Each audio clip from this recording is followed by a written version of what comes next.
ನಮಸ್ತೆ, ನನ್ನ ಚಾನಲ್ಗೆ ಸ್ವಾಗತ. ಇವತ್ತಿನ ವಿಡಿಯೋದಲ್ಲಿ ಸಿರಿ ಕನ್ನಡ ಪ್ರಥಮ ಭಾಷಾ ಕನ್ನಡ ಪಠ್ಯಪುಸ್ತಕದ 2024 ಸಾಲಿನ ಭಾಗ 1 10ನೇ ತರಗತಿಯ ಹಕ್ಕಿ ಹಾರುತ್ತಿದೆ ನೋಡಿದ್ದೀರಾ ಪದ್ಯ ಭಾಗ 2.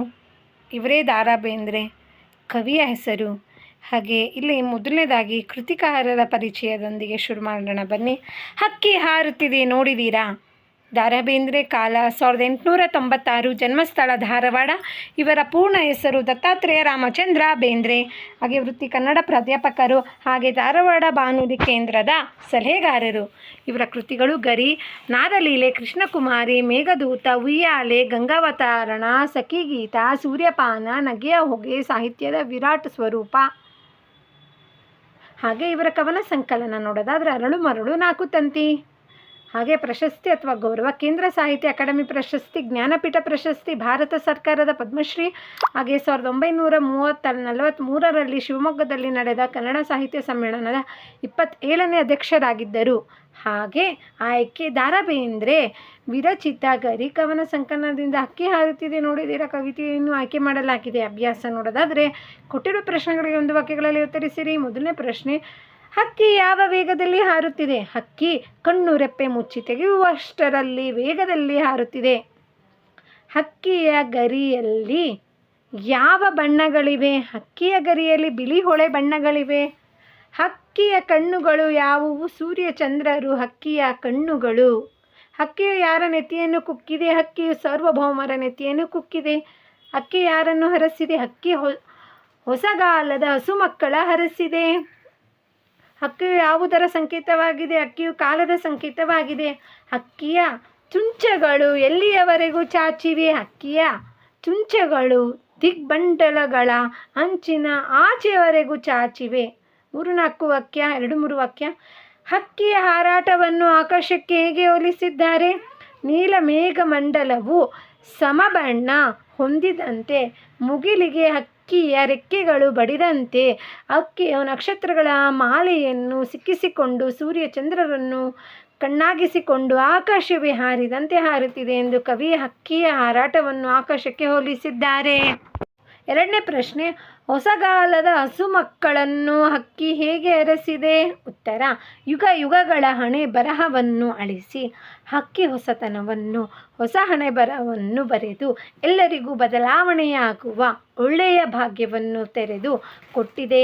ಹಾಗೆ ರೆಕ್ಕೆಯ ಬೀಸುತ್ತಾ ಚೇತನಗೊಳಿಸಿ ಹೊಸ ಕಾಲದ ಹಸುಮಕ್ಕಳ ಉಜ್ವಲ ಭವಿಷ್ಯಕ್ಕೆ ಉತ್ತಮ ಮಾರ್ಗವನ್ನು ಸಾಗಲು ಹಕ್ಕಿಯು ಹರಸಿದೆ. ಹಾಗೆ 3ನೇ ಪ್ರಶ್ನೆ: ಹಕ್ಕಿಯು ಯಾವ ಮೇಲೆ ಮೀರಿ ನೀರನ್ನು ಹೀರಿದೆ? ಕಾಲದ ಹಕ್ಕಿಯು ಬೆಳ್ಳಿಚುಕ್ಕಿ ಎಂದು ಕರೆಯಲ್ಪಡುವ ಶುಕ್ರಗ್ರಹವೆಂಬ ಹಳ್ಳಿಯ ಮೇರೆಯನ್ನು ಮೀರಿ ಹಾರಿ ಹೋಗುತ್ತಿದೆ. ತಿಂಗಳೂರು ಅಂದರೆ ಚಂದ್ರಲೋಕ. ಈ ಚಂದ್ರಲೋಕಕ್ಕೆ ಹಕ್ಕಿ ಏರಿ ನೀರಿನ ನೆಲೆಯನ್ನು ಹುಡುಕಿ ಅದನ್ನು ಹೀರಿತ್ತಾ ಸಂತೋಷವಾಗಿ ಆಡುತ್ತಿದೆ. ಈ ವಿಭಾಗ ಕೊಟ್ಟಿರುವ ಪ್ರಶ್ನೆಗೆ 8-10 ವಾಕ್ಯಗಳಲ್ಲಿ ಉತ್ತರಿಸಿರಿ. ಹಕ್ಕಿಯನ್ನು ಕಾಲಗತಿಗೆ ಹೋಲಿಸುತ್ತಾ ಕವಿ ಹೇಳಿರುವ ಮಾತುಗಳಾವುವು? ಕವಿ ದ ರಾ ಬೇಂದ್ರೆಯವರು ಕಾಲವನ್ನು ಸದಾ ಚಲಿಸುತ್ತಿರುವ ಹಕ್ಕಿಗೆ ಹೋಲಿಸಿದ್ದಾರೆ. ಚಲನಶೀಲತೆ, ಜೀವಂತಿಕೆಯ ಗುಣ, ನಿಸರ್ಗದ ಹೊಂದಾಣಿಕೆಯಂತೆ ಕಾಲ ಉರುಳುತ್ತದೆ. ಅದಕ್ಕೆ ತಡೆ ಎಂಬುದಿಲ್ಲ. ಎಂತಹ ಪ್ರಭಾವಶಾಲಿಯಾದರೂ ನಿಸರ್ಗದತ್ತವಾದ ಕಾಲಚಕ್ರದ ಎದುರಿನಲ್ಲಿ ತಲೆ ಬಾಗಲೇಬೇಕು. ಅದಕ್ಕೆ ಹೊಂದಿಕೊಳ್ಳಲೇಬೇಕು. ಆಯಾ ಕಾಲದಲ್ಲಿ ನಡೆದ ಪ್ರತಿಯೊಂದು ಘಟನೆಯು ಕಾಲ ಉರುಳಿದಂತೆ ಇತಿಹಾಸವಾಗುತ್ತಾ ಹೋಗುತ್ತದೆ. ಹಲವು ಹಗಲಿರುಳುಗಳು ಪ್ರತಿದಿನ ನಮ್ಮ ಕಣ್ಣಿನ ರೆಪ್ಪೆ ಮುಚ್ಚಿ ತೆಗೆಯುವುದರೊಳಗೆ ಕಾಲ ಎಂಬ ಪಕ್ಷಿಯು ಸಾಗುತ್ತಿದೆ. ಕಾಲ ಪಕ್ಷಿಗೆ ಕರಿನೆಲ ಬಣ್ಣದ ಪುಂಚಗಳಿದ್ದು, ಬಿಳಿ ಹೊಳೆ ಬಣ್ಣದ ಗರಿಗಳಿದ್ದು, ಕೆಂಪು ಮತ್ತು ಹಳದಿ ಬಣ್ಣಗಳ ರೆಕ್ಕೆಗಳೆರಡು ಪಕ್ಕದಲ್ಲಿದೆ ಎಂದು ಹೇಳುವುದರ ಮೂಲಕ ಭೂತಕಾಲ, ವರ್ತಮಾನ ಕಾಲ, ಭವಿಷ್ಯತ್ ಕಾಲದ ಕುರಿತು ಹೀಗೆ ಕಾಲ ಸಾಗುತ್ತಿದೆ ಎಂದು ತಿಳಿಸಿದ್ದಾರೆ. ನೀಲ ಮೇಘಮಂಡಲವು ಸಮಬಣ್ಣ ಹೊಂದಿದಂತೆ, ಮುಗಿಲಿಗೆ ಹಕ್ಕಿಯ ರೆಕ್ಕೆಗಳು ಬಡಿದಂತೆ, ಹಕ್ಕಿಯು ನಕ್ಷತ್ರಗಳ ಮಾಲೆಯನ್ನು ಸಿಕ್ಕಿಸಿಕೊಂಡು ಸೂರ್ಯ ಚಂದ್ರರನ್ನು ಕಣ್ಣಾಗಿಸಿಕೊಂಡು ಆಕಾಶವೇ ಹಾರಿದಂತೆ ಕಾಲವು ಚಲಿಸುತ್ತಿದೆ. ರಾಜ್ಯ ಸಾಮ್ರಾಜ್ಯದ ಕೋಟೆಗಳನ್ನು ನಾಶಪಡಿಸಿದ ಭೂಮಂಡಲದಲ್ಲಿನ ಖಂಡವನ್ನು ತೇಲಿಸಿ ಮುಳುಗಿಸಿ ಸಾರ್ವಭೌಮರಾಗಿ ನಮ್ಮನ್ನು ಆಳುತ್ತಿದ್ದವರ ಅಹಂಕಾರವನ್ನು ಕಾಲವು ಬದಲಾಯಿಸಿದೆ.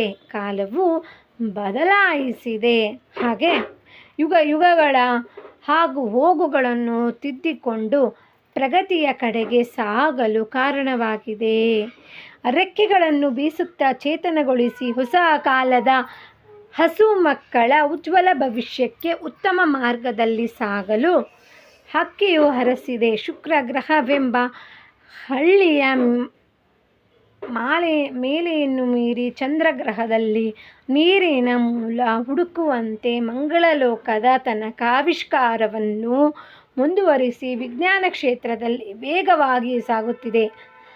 ಕಾಲವೆಂಬ ಪಕ್ಷಿಯು ದಿಗ್ಮಂಡಲಗಳ ಆಚೆಗೆ ವಿಸ್ತರಿಸಿದೆ. ಬ್ರಹ್ಮಾಂಡದ ರಹಸ್ಯವನ್ನು ಭೇದಿಸುವ ಗುರಿಯನ್ನು ಇಟ್ಟುಕೊಂಡು ಕಾಲವು ಸಾಗುತ್ತಿದೆ ಎಂದು ಕವಿಗಳು ಕಾಲದ ಗತಿಯನ್ನು ಹಾರುವ ಹಕ್ಕಿಯೊಂದಿಗೆ ಸಮೀಕರಿಸಿದ್ದಾರೆ. ಹಾಗೆ ಈ ವಿಭಾಗ ನೋಡೋದಾದರೆ ಸಂದರ್ಭ ಸಹಿತ ಸ್ವಾರಸ್ಯವನ್ನು ವಿವರಿಸಿರಿ ಅಂತ ಇದೆ. ಮೊದಲನೇ ಪ್ರಶ್ನೆ, ರೆಕ್ಕೆಗಳೆರಡು ಪಕ್ಕದಲ್ಲುಂಟು. ಆಯ್ಕೆ ಈ ಮೇಲಿನ ಸಾಲನ್ನು ದ ರಾ ಬೇಂದ್ರೆಯವರು ಬರೆದಿರುವ ಗರಿಕವನ ಸಂಕಲನದಿಂದ ಆಯ್ದ ಹಕ್ಕಿ ಹಾರುತ್ತಿದೆ ನೋಡಿದಿರಾ ಎಂಬ ಪದ್ಯದಿಂದ ಆರಿಸಿಕೊಳ್ಳಲಾಗಿದೆ.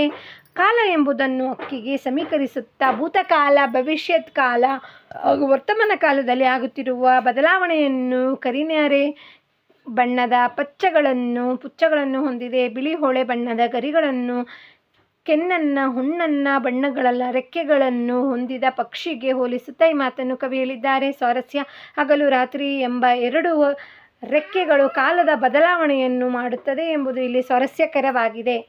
ಸಾರ್ವಭೌಮರ ನೆತ್ತಿಯ ಹಕ್ಕಿ ಈ ಮೇಲಿನ ಸಾಲನ್ನು ದ ರಾ ಬೇಂದ್ರೆಯವರು ಬರೆದಿರುವ ಗರಿಕವನ ಸಂಕಲನದಿಂದ ಆಯ್ದ ಹಕ್ಕಿ ಹಾರುತ್ತಿದೆ ನೋಡಿದಿರಾ ಎಂಬ ಪದ್ಯ ಭಾಗದಿಂದ ಆರಿಸಲಾಗಿದೆ. ಹಾಗೆ ಸಂದರ್ಭ ನೋಡೋದಾದರೆ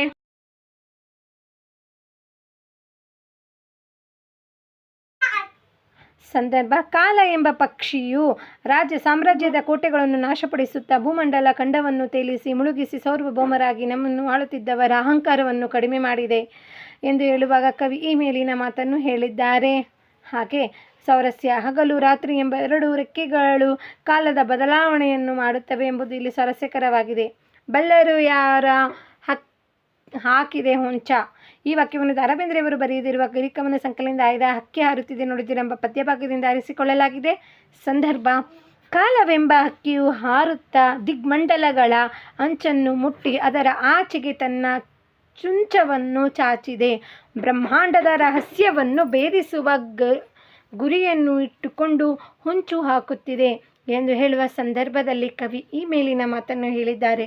ಸ್ವಾರಸ್ಯ ನೋಡೋದಾದರೆ ಬ್ರಹ್ಮಾಂಡವನ್ನು ಭೇದಿಸುವುದು ಅಸಾಧ್ಯ ಎಂಬುದು ಇಲ್ಲಿ ಸ್ವಾರಸ್ಯಕರವಾಗಿದೆ. ನಾಲ್ಕನೇ ಪ್ರಶ್ನೆ ನೋಡೋದಾದರೆ ಹೊಸಗಾಲದ ಹಸುಮಕ್ಕಳ ಹರಸಿ. ಆಯ್ಕೆ ಈ ವಾಕ್ಯವನ್ನು ದ ರಾ ಬೇಂದ್ರೆಯವರು ಬರೆದಿರುವ ಗರಿಕವನ ಸಂಕಲನದಿಂದ ಆಯ್ದ ಹಕ್ಕಿ ಹಾರುತ್ತಿದೆ ನೋಡಿದಿರಾ ಎಂಬ ಪದ್ಯದಿಂದ ಆರಿಸಿಕೊಳ್ಳಲಾಗಿದೆ. ಹಾಗಿದ್ದರೆ ಸಂದರ್ಭ ನೋಡೋದಾದರೆ ಯುಗಗಳ ಹಾಗೂ ಹೋಗುಗಳನ್ನು ತಿದ್ದುಕೊಂಡು ಪ್ರಗತಿಯ ಕಡೆಗೆ ಸಾಗಲು ಕಾಲ ಎಂಬ ಪಕ್ಷಿಯು ತಯಾರಾಗಿದೆ. ಕಾಲ ಎಂಬ ಪಕ್ಷಿಯು ರೆಕ್ಕೆಗಳನ್ನು ಬೀಸುತ್ತಾ ಚೇತನಗೊಳಿಸಿ ಹೊಸ ಕಾಲದ ಹಸು ಮಕ್ಕಳ ಉಜ್ವಲ ಭವಿಷ್ಯಕ್ಕೆ ಉತ್ತಮ ಮಾರ್ಗವನ್ನು ಸಾಗಲು ಪ್ರಯತ್ನಿಸುತ್ತದೆ ಎಂದು ಹೇಳುವಾಗ ಕವಿ ಮೇಲಿನ ಮಾತನ್ನು ಹೇಳಿದ್ದಾರೆ. ಸ್ವಾರಸ್ಯ ನೋಡಿದರೆ ಕಾಲ ಎಂಬ ಪಕ್ಷಿಯು ತಮ್ಮ ತಪ್ಪುಗಳನ್ನು ತಿದ್ದಿಕೊಂಡು ಉತ್ತಮ ಮಾರ್ಗದಲ್ಲಿ ಚಲಿಸುತ್ತಿರುವುದು ಇಲ್ಲಿ ಸ್ವಾರಸ್ಯಕರವಾಗಿದೆ.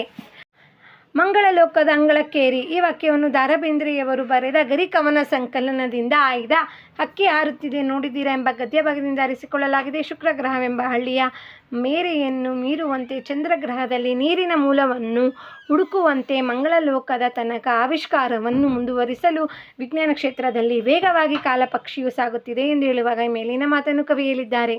ಸ್ವಾರಸ್ಯ, ಕಾಲವೆಂಬ ಪಕ್ಷಿಯು ವೇಗವಾಗಿ ಚಲಿಸಿ ವಿಜ್ಞಾನ ಕ್ಷೇತ್ರದಲ್ಲಿ ವೈಜ್ಞಾನಿಕವಾಗಿ ಅನ್ವೇಷಣೆ ಮಾಡುತ್ತಿದೆ ಎಂಬುದನ್ನು ತಿಳಿಸುವುದು ಇಲ್ಲಿ ಸ್ವಾರಸ್ಯಕರವಾಗಿದೆ. ಇದಾದ ಮೇಲೆ ಹೊಂದಿಸಿ ಬರೆಯಿರಿ. ಹಕ್ಕಿ, ಪಕ್ಷಿ, 4 ತಂತಿ, ಜ್ಞಾನಪೀಠ ಪ್ರಶಸ್ತಿ, ನೀಲಮೇಘಮಂಡಲ, ಸಮಾಬಣ್ಣ, ರಾಜ್ಯದ ಸಾಮ್ರಾಜ್ಯದ ತೆನೆಬಕ್ಕಿ, ಹಾಗೆ ತೇಲಿಸಿ ಮುಳುಗಿಸಿ, ಐದನೇದು ಯಾವುದು ಅಂದರೆ ಖಂಡಗಳ, ಹಾಗೆ ಮಂಗಳ ಬಂದು ಅಂಗಳಕ್ಕೇರಿ. ಇದಿಷ್ಟಾದಮೇಲೆ ಪ್ರಸ್ತುತ ಪದ್ಯ ಭಾಗದಲ್ಲಿ ಬಳಸಿರುವ ದ್ವಿರುಕ್ತಿ ಜೋಡಿ ಪದಗಳನ್ನು ಪಟ್ಟಿ ಮಾಡಿರಿ ಅಂತ ಇದೆ. ಅದು ಹೂ ವಿಭಾಗ. ಇದಕ್ಕೆ ಉತ್ತರ ನೋಡೋಣ ಬನ್ನಿ. ಇಲ್ಲಿ ಟೆಕ್ಸ್ಟ್ ಬುಕ್ಕಲ್ಲೇ ಇದೆ, ನೀವು ಕೂಡ ಹೀಗೆ ಚೆಕ್ ಮಾಡ್ಕೋಬೋದು. ನೋಡಿ ಇಲ್ಲಿ ಪದ್ಯ ಭಾಗದಲ್ಲೇ ಇದೆ. ಹೀಗೆ ದಿನ ಗಾವುದ, ಹಾಗೆ ಗರಿ ಬಣ್ಣ, ಹಾಗೆ ಕಂಡ ಯುಗ. ಸೊ ಇದಿಷ್ಟು ಆದಮೇಲೆ ಮಕ್ಕಳೇ ಭಾಷೆಯ ಸೊಬಗು ನೋಡಿ. ಕೆಲವೊಮ್ಮೆ ನಾವು ಮಹಾಪ್ರಾಣ ಅಕ್ಷರಗಳನ್ನು ಬರೆಯಬೇಕಿದ್ದರೆ ಅಲ್ಪ ಪ್ರಾಣ ಅಕ್ಷರಗಳನ್ನು ಬರೆದು ಅರ್ಥವನ್ನು ಕೆಡಿಸಿಬಿಡುತ್ತೇವೆ ಅಂತ ಕೆಲವು ಉದಾಹರಣೆಗಳು ನೋಡ್ಕೊಬರೋಣ ಬನ್ನಿ.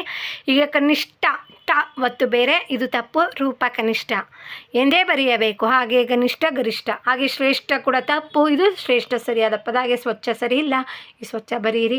ಹಾಗೆ ಉತ್ರೇಯ ಸರಿ ತಪ್ಪು, ಇದು ಉಷ್ಟ್ರೇಯ, ಇದು ಬರೆಯಿರಿ. ಹಾಗೆ ಈ ಬಗ್ಗೆ ಇನ್ನಷ್ಟು ಶಬ್ದಗಳನ್ನು ಪಟ್ಟಿ ಮಾಡಿ, ನಿಮ್ಗೆ ಗೊತ್ತಿದ್ದರೆ ಪಟ್ಟಿ ಮಾಡಿ ಮಕ್ಕಳೇ. ಆಯಿತಾ? ಇದಾದಮೇಲೆ ಭಾಷಾ ಚಟುವಟಿಕೆ ನೋಡೋದಾದರೆ ಕೊಟ್ಟಿರೋ ಪ್ರಶ್ನೆಗಳಿಗೆ ಉತ್ತರಿಸಿ. ಕೊಟ್ಟಿರೋ ಪದಗಳಿಗೆ ಸಮಾನಾರ್ಥಕ ಪದ ಬರೆಯಿರಿ. ಇದಾದಮೇಲೆ ತತ್ಸಮ ತದ್ಭವ ಹಾಗೆ ಬಿಡಿಸಿ ಸಂಧಿ ಹೆಸರಿಸಿ ಅಂತ ಇದೆ. ಹಾಗೆ ದ್ವಿರುಕ್ತಿ ಪದಗಳನ್ನು ಪಟ್ಟಿ ಮಾಡಿರಿ ಅಂತ ಇದೆ. ಮೊದಲನೇದಾಗಿ ನೋಡೋಣ ಬನ್ನಿ. ಸೂರ್ಯ, ರವಿ, ನೇಸರ, ಭಾಸ್ಕರ, ಭಾನು. ಮೇಘ, ಮೋಡ, ಗುಂಪು. ಹಾಗೆ ಗಡ, ಸಣ್ಣ, ಕೋಟೆ, ದುರ್ಗ. ಅರಸು, ಆಶೀರ್ವಾದ ಮಾಡು, ಆರೈಸು, ಕೊಂಡಾಡು, ಬಗ್ಗಿ. ತೆನೆಯಿಂದ ಕಸಕಡ್ಡಿ ಬೇರ್ಪಡಿಸು. ಕೆನ್ನೆ, ಕೆಂಪು ಬಣ್ಣ, ಕಷ್ಟ. ತತ್ಸಮ ತದ್ಭವ ಬಣ್ಣ, ವರ್ಣ, ಬ್ರಹ್ಮ, ಬೊಮ್ಮ, ಚಂದ್ರ, ಚಂದಿರ, ಯುಗ, ಜುಗ, ಅಂಗಳ, ಅಂಕಣ. ಹಾಗೆ ಇರುಳು ಪ್ಲಸ್ ಅಳಿದು ಲೋಪಸಂಧಿ. ತೆರೆದಿಕ್ಕುವ, ತೆರೆದು ಪ್ಲಸ್ ಇಕ್ಕುವ ಲೋಪಸಂಧಿ. ಹೊಸಗಾಲ, ಹೊಸ ಪ್ಲಸ್ ಕಾಲ. ಆದೇಶ ಸಂಧಿ. ಮನ್ವಂತರ, ಮನು ಪ್ಲಸ್ ಅಂತರ ಎನ್ ಸಂಧಿ. ಹಾಗೆ ತಿಂಗಳು, ನೂರು, ತಿಂಗಳಿನ ಪ್ಲಸ್ ಊರು ಲೋಪಸಂಧಿ. ಇದಾದಮೇಲೆ ಅವ್ಯವ ಪದಗಳು ಬರೆಯಿರಿ. ಹಾಗೆ ಸಾಮಾನ್ಯ ಅವ್ಯಯ ಬೇಗನೆ ಮೆಲ್ಲನೆ. ಹಾಗೆ ಕ್ರಿಯಾರ್ಥಕ ಅವ್ಯಯ ಬಂದು ಸಾಕು, ಹೌದು. ಹಾಗೆ ಅನುಕರಣ ವ್ಯಯ ಬಂದು ದಗ ರುಯ್ಯನೆ. ಹಾಗೆ ಅವಾರ್ಧರಾಣ ಕವ್ಯ, ಅದುವೇ ನೀನೆ. ಹಾಗೆ ಭಾವಸೂಚಕವ್ಯ ಅಯ್ಯೋ, ಓಹೋ. ಹಾಗೆ ಈ ಪದ್ಯಗಳ ದ್ವಿರುಕ್ತಿ ಪದಗಳು ಹಾಗೆ ಹೇಳಿದ್ನಲ್ಲ. ದಿನ ಗಾವುದ, ಕಂಡ, ಬಣ್ಣ, ಗರಿ, ಯುಗ, ಇರುಳು. ಇದಿಷ್ಟಾದಮೇಲೆ ಇದು ಅವ್ಯಯ ಪದಗಳನ್ನು ಫಸ್ಟೇ ನಾನು ಬರೆದಿದ್ದೀನಿ, ಒಮ್ಮೆ ನೋಡಿ. ಇದಾದಮೇಲೆ ಚಟುವಟಿಕೆ ಕೊನೆಯದಾಗಿ ನೋಡೋದಾದರೆ ಕೊಟ್ಟಿರುವ ಪದ್ಯ ಭಾಗವನ್ನು ಪೂರ್ಣಗೊಳಿಸಿ ಕಂಠಪಾಠ ಮಾಡಿರಿ ಅಂತ ಇದೆ. ನೀಲ ಮೇಘ ಮಂಡಲ, ಹಾಗೆ ಯುಗಗಳ ಇದಿಷ್ಟು ಬರೆದು ಕಂಠಪಾಠ ಮಾಡಿ. ಇಲ್ಲಿಗೆ ಅಕ್ಕೆ ಹಾರುತ್ತಿದೆ ನೋಡಿದ್ದೀರಾ. ಪ್ರಶ್ನೋತ್ತರಗಳು ಮುಗಿದಿತ್ತು. ನಿಮಗೆ ನನ್ನ ವಿಡಿಯೋ ಇಷ್ಟ ಆಯಿತು ಅನ್ಕೋತೀನಿ. ಇಷ್ಟ ಆದರೆ ಪ್ಲೀಸ್ ಲೈಕ್ ಮಾಡಿ, ಶೇರ್ ಮಾಡಿ. ಹಾಗೆ ಯಾರೆಲ್ಲ ಚಾನಲ್ನ ಸಬ್ಸ್ಕ್ರೈಬ್ ಮಾಡ್ಕೊಂಡಿಲ್ಲ ಅಂದರೆ ಪ್ಲೀಸ್ ಸಬ್ಸ್ಕ್ರೈಬ್ ಮಾಡ್ಕೊಂಡು ನೋಡಿ. ಹಾಗೆ ನಿಮ್ಮ ಫ್ರೆಂಡ್ಸ್ ಎಲ್ಲರಿಗೂ ಶೇರ್ ಮಾಡಿ. ಖಂಡಿತವಾಗಿ ಮುಂದಿನ ವಿಡಿಯೋದಲ್ಲಿ ಸಿಗೋಣ. ಅಲ್ಲಿವರೆಗೂ ಧನ್ಯವಾದಗಳು ಮಕ್ಕಳೇ.